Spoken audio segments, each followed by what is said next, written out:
Mein Heimatort Neuburg ist bekannt als Schiffer- und Fischerdorf. Und wer ein echter Seefahrer ist, hat auch so etwas, ein sogenanntes Seemannsgrab. Wofür das Herz steht, sollte jedem klar sein.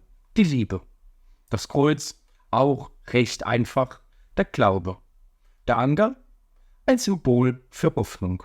Die bildliche Darstellung aus dem ersten Brief an die Korinther. Was bleibt, sind Glaube, Hoffnung, Liebe. Diese drei. Seeleute auf der ganzen Welt fühlen sich mit Paulus seit Urzeiten verbunden. War Paulus doch selbst mit auf dem Mittelmeer unterwegs und auch schiffbrüchig. Und dem Vertrauen auf Gott, der Hoffnung auf ein gutes Ende der Reise und der Liebe, die im letzten Hafen oder in der Heimat gewartet hat, ein einfaches Bild zu geben, haben sie sich diese drei Symbole unter die Haut stechen lassen. Die drei Begriffe Glaube, Liebe, Hoffnung sind ein knappes Glaubensbekenntnis, worauf es im Leben ankommt.